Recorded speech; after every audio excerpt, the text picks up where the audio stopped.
네, 안녕하십니까. 심리대화 LBC 소장 임철웅입니다. 오늘 제가 여러분들에게 들려드릴 이야기는 떠났던 사람을 다시 받아줘야 할까입니다.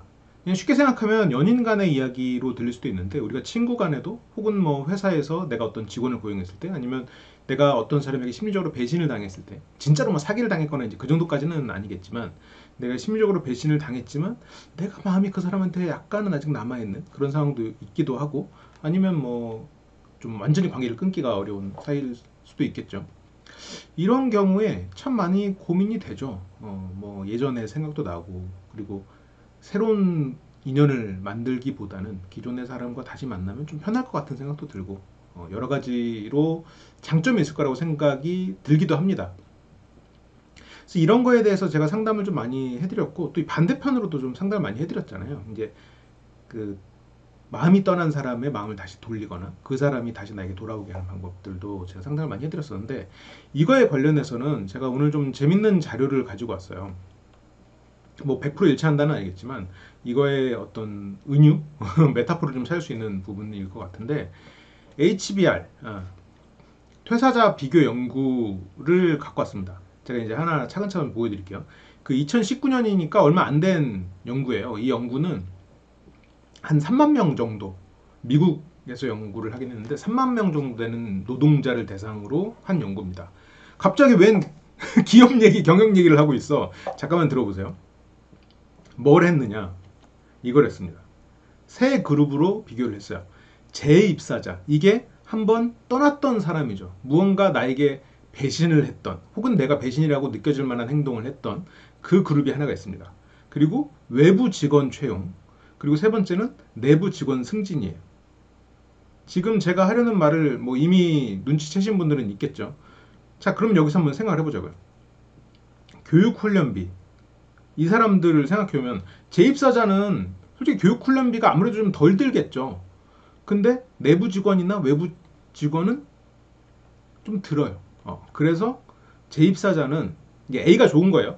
교육훈련비가 좀 상대적으로 좀 적게 든다, 보통이 든다. 하지만 이제 외부 직원이나 내부 직원도 어쨌건 다른 역할을 하게 되는 거니까 좀 비용이 들죠. 교육훈련비, 새롭게 시작해야 되는 부분들이 있죠. 예측 가능성, 이 사람이 어떻게 행동할 것인가, 어떨까요? 당연히 재입사자가 제일 높겠죠. 이 사람이 과거에 이 직급에서 이 역할을 수행했던 것과 결국 동일한 무언가를 할 것이다라는 우리가 예측을 할 수 있죠. 그래서 그게 높죠. 다만 외부 직원을 채용하면 예측을 할 수가 없죠. 이 사람을 간접적으로밖에 우리는 모르니까. 내부 직원은 역할이 바뀌었지만 어쨌건 이 사람 본질이 바뀌는 거 아니니까 한 보통 정도로. 네, B. 단기적인 성과랑 장기적인 성과, 그리고 이직률, 실은 이게 굉장히 중요한 포인트인데, 이 사람들이 과연 일을 잘할까? 기업 입장에서는 일을 잘할까고, 이 사람과 과시 인연이 되었을 때 내가 이 사람을 과연 믿을 수 있을까도 여기에서 굉장히 중요한 포인트거든요. 단기적으로는 제가 결론부터 말씀드리면 재입사자가 좋습니다. 재입사자가 굉장히 높은 퍼포먼스를 보여요. 높은 결과를 보여요. 높은 결과를 뽑아내요. 산출물이 좋아요. 장기적으로는 반대예요. 장기적으로는 재입사자가 더 안 좋아요. 그래서 이직률도 결국은 재입사자가 제일 높아요. 지금 제가 무슨 말을 하려고 하는 걸까요? 제 말이 100% 맞다는 건 아니에요. 근데 이거를 통해서 우리가 인간관계를 통해서 유추해 볼 수 있는 게 있다는 얘기예요. 이거를 다시 좀 치환해 볼게요. 다른 말로. 재입사자는 재회한 연인으로 우리가 생각해 볼 수 있어요. 외부 직원 채용은 새로운 연인, 뭔가 새로운 어떠한 대상을 만났을 때. 내부 직원 승진은 친구에서 연인이 되는 거를 떠올려 볼 수 있겠죠.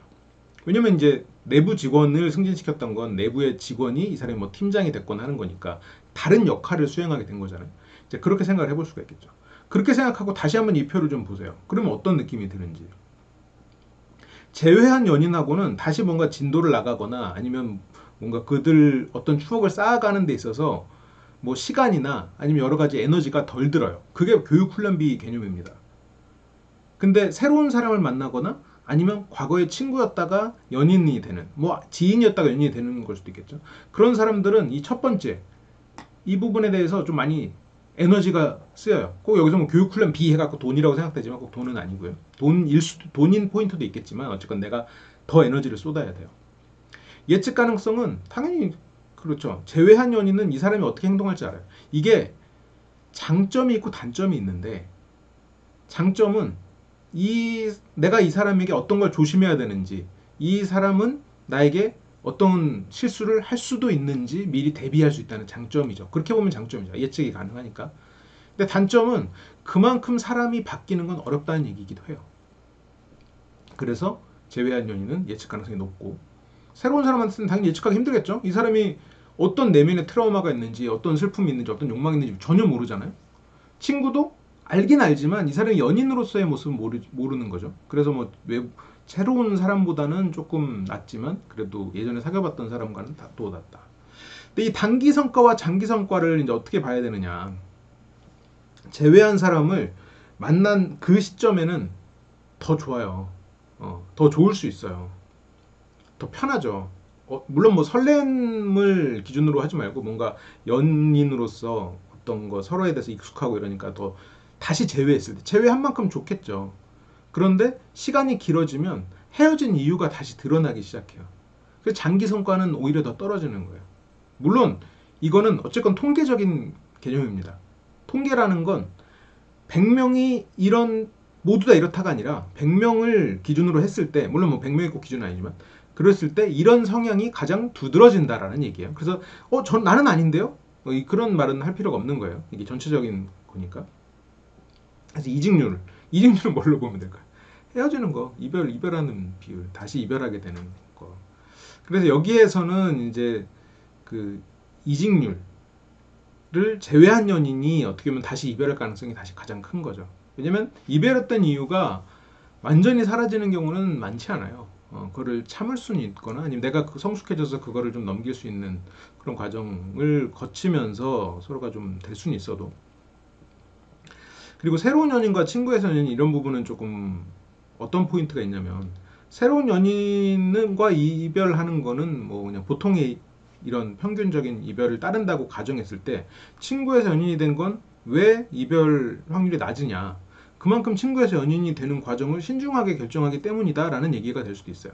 내부 직원을 어떤 역할을 바꿔서 준다고 했을 때 모든 내부 직원을 전부 다 팀장을 올리는 거 아니잖아요. 이 내부 직원 중에 정말로 선별한 사람이 승진하는 거란 말이죠. 그런 면에서는 이 사람에 대해서, 본질에 대해서는 우리가 충분히 이해를 하고 있고 그 사람에게 새로운 역할을 주는 거니까, 그랬기 때문에 어떻게 보면 여기서는 이직률이고, 뭐 이별도 좀 그런 식으로 매칭을 시켜볼 수가 있을 것 같아요. 그러면 지금 이거를 통해서 우리가 좀 유추를 해볼 수가 있는 거죠. 세상 일이라는 게 어떤 한 가지를 봤을 때 그것만 가지고 이해를 하는 것보다는 이렇게 다른 분야의 것을 갖고 와서 이해해보면 또 좀 신선하고 또 우리가 조금 더 관점이 열리잖아요.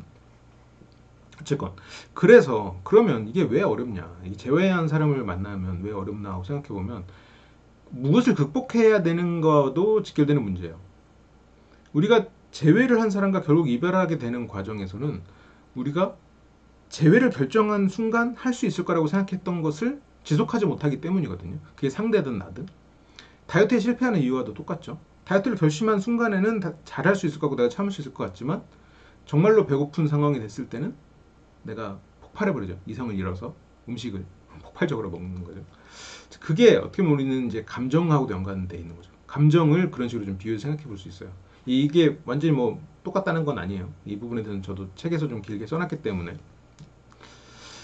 그래서 지금 내가 감정을 조절을 할 수 있고, 무언가 내가 한 박자 떨어져서, 한 박자 쉬고 한 걸음 떨어져서 볼 수 있으면 그게 가능하죠. 근데 그게 이제 힘들죠. 특히나 재회한 연인 간에는 저 사람이 아무런 의도가 없이 말해도 나는 이미 저 사람이 어떤 의도로 말한다고 착각하고 있을지도 모르지만 어쨌건 나는 저 사람이 어떤 사람이라고 이미 내 마음속에서 판단을 하고 있는 게 굉장히 강하게 있기 때문에, 그런 부분에 있어서 저 사람이 어떤 그냥 일상적인 말을 해도 나는 무시한다고 느껴질 때도 있고 그런 게 잘 쉽게 사라지지 않죠. 그래서 감정을 조절을 해야 돼요. 만약 내가 제외한 사람과 잘 만나고 싶다면. 근데 내가 감정의 조절이 저 사람과 관계에 있어서 잘 안 된다. 그러면 서로가 굉장히 파괴적인 관계가 되겠죠. 그리고 이성적으로 판단을 좀 해야 됩니다. 저 사람과 내가 헤어졌던 그 순간에 어쨌든 내 이별을 결심하는 과정에 있어서의 그 순간에 나도 나예요. 그 순간에 나를 믿지 못하면 안 되는 거죠. 한편으로는. 그러니까 이별을 할 만한 이유가 있었는데 헤어지고 외롭고 그리고 새로운 사람을 만나려고 하니까 두렵고 그런 마음에 그 사람의 좋았던 면만 기억을 하고 다시 만난다. 이건 이성적이지 않죠. 그 다음에 이제 전략적인 행동인 건데, 이 행동은 어떤 측면이냐면, 이 전략이라고 생각하니까, 이 전략이라는 표현이 좀 이성관계 혹은 뭐 사람관계에서 좀 부정적으로 들릴 수는 있겠지만, 내가 원하는 목적을 달성하기 위해서 이 감정과 이성적 판단을 좀 잘 조절해야 된다는 얘기예요. 예. 그러니까 내가 이 사람의 어떤 부분이 되게 싫을 수 있잖아요. 굉장히 어떻게 보면 뭐 미래의 비전 없이 뭐 게으르게 사는 사람이야. 예를 들어 상대가. 그래도 나는 그 사람의 그런 순수한 면과 나의 모든 것을 받아주는 면이 좋아요. 그러면 그 사람의 단점과 그 사람의 장점은 연결되어 있기 때문에 그 사람의 단점에 대해서 내가 여기까지 올라도 그건 눌러야 되는 거죠. 그거에 대해서 내가 미소 지을 수 있어야 돼. 속에서 부글부글 끓어도. 왜냐면 그 사람의 그런 어떻게 보면 한량 같은 면모는 그 사람이 또 나에 대해서 또 편하게 해주는 면과 연결되어 있는 거거든요. 그래서 그게 이제 내 진짜 마음과 그거를 조율하는 건데, 그게 어려우면 다른 사람 만나야죠. 다른 사람 만나야 되는 거죠. 근데 다른 사람 만났을 때는 또 그 사람이 가졌던 장점이 없는 거죠. 왜냐면 장점과 단점은 대체적으로 연결되어 있으니까. 그래서 우리가 생각해야 될 거는 저는 이제 크게 세 가지라고 봐요. 일단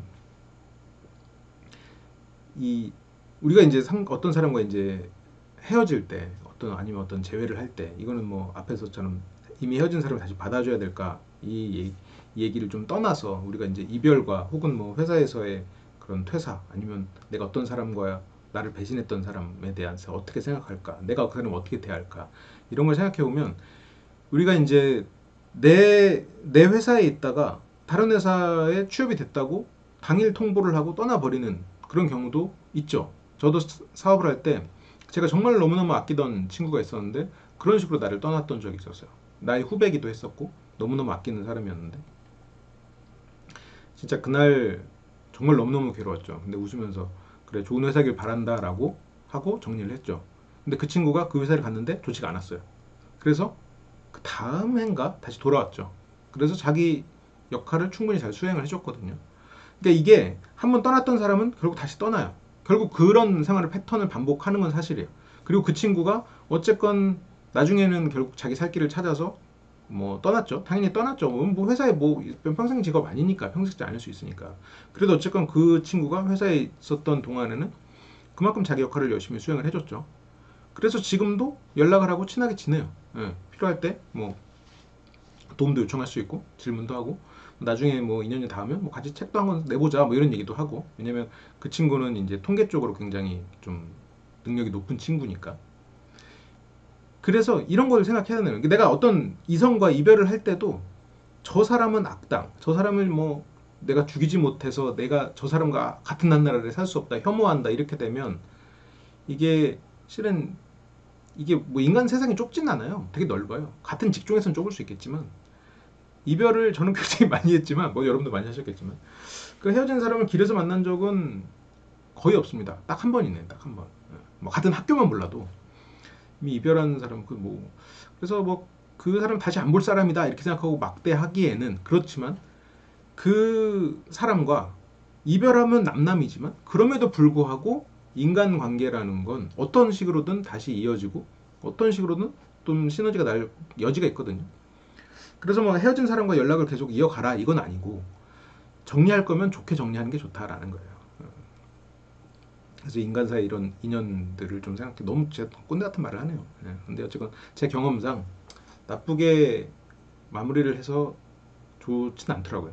그게 이제 향후 어떤 이 관계 이 부분도 가치를 생각해보면 나의 가치가 좀 떨어지는 것 같아요. 내가 어떤 사람을 저도 어렸을 때 이제 그런 실수들을 많이 했지만 어떻게 보면 너무너무 아쉬운 거죠. 마음속에 너무너무 저 사람을 내가 사랑했고 내가 그 사람을 아꼈기 때문에 그 사람이 떠나는 그 순간이 너무 고통이죠. 그러니까 그 사람 상대한테 막 퍼붓고 싶고 막 그런 마음이 생기죠.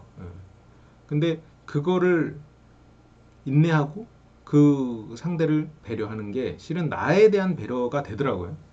그걸 깨닫는데 너무 오래 걸렸죠. 옛날에 저 이별한 분들이 이 방송 보면은 오이씨 위선 떨고 있네 이럴지도 모르겠네요. 근데 사람은 변하니까요. 깨닫게 되는 거죠. 그분들 덕분에 깨달은 거고. 이 자리를 빌어 심심한 사과의 말씀을 농담이고요. 어쨌든 그리고 그래서 나의 가치를 생각해 볼 필요가 있고 향후에 이제 어떠한 관계가 될 것인가. 그래서 이 인간 사이의 인연은 결국 우리의 문제고 그 사람과 나가 이제 어떤 인연으로 다시 만날지도 모른다.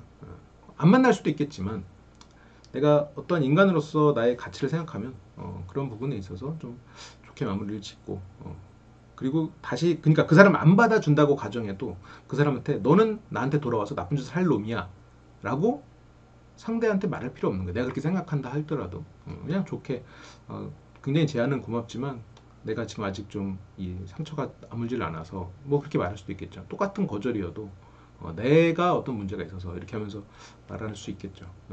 그리고 이제 그 사람과 그러면서 이제 관계를 어떻게 가져갈 건가도 생각해 볼 필요는 있어요. 내가 뭐 회사의 오너고 그 사람이 뭐 다시 입사를 원한다 했을 때 입사는 힘들 수 있죠. 힘들 수 있죠. 우리는 지금 뭔가 계속 믿을 만한 꾸준히 갈 사람을 원하는데 그 사람이 그렇지 못할 거라는 걸 알잖아요. 연인도 마찬가지고 나는 좀 1대1의 확실한 신뢰관계를 원하는데 그 상대가 그러지 못할 거라는 걸 알면 그냥 그 부분에 대해서 손을 봐야 돼. 내가 지금 우리 회사는 좀 힘든 상황이야. 뭔가 너와 함께 하기는 지금 네가 원하는 걸 다 해줄 수 있는 건 아니야. 연인도 마찬가지죠. 그런 면에서 이거를 응용해 보면 되는 거죠. 지금 내 아까처럼 내 마음이 힘들다. 그러니까 이제 근데 그렇다고 그러니까 기다려줘 이건 아니에요. 그래서 뭔가 너와의 그 이런 연인으로서의 인연은 여기까지인 것 같아. 이런 정도로 좀 좋게 마무리를 짓는 게 물론 내가 좋게 한다고 상대가 좋게 하리라는 보장은 없어요. 그걸 바랄 필요도 없고 그럼에도 불구하고 우리는 그걸 좀 지켜보자 뭐 이런 뜻이죠. 네. 그렇습니다. 오늘 제가 좀 드리려고 했던 말씀은 어떤 우리가 이제 다른 분야의 이런 이론들이 꼭 그거에 국한되는 건 아니다. 이런 식으로 우리가 생각해 볼 수 있는 또 하나의 이제 인간에 대한 본질을 이해하면 여러 가지 분야로도 응용이 된다. 뭐 이런 거를 좀 보여드리고 싶었던 오늘 회차였습니다. 네. 그래요. 뭐 제가 쓴 여러 가지 책들이 있으니까요. 한번 보시면서 나중에 혹시 기회가 되면 좀 참고해 주시기 바랍니다. 네, 그래요. 저는 오늘 이야기는 여기까지 하고 다음 시간에 또 더 흥미로운 그런 주제로 돌아오겠습니다. 감사합니다.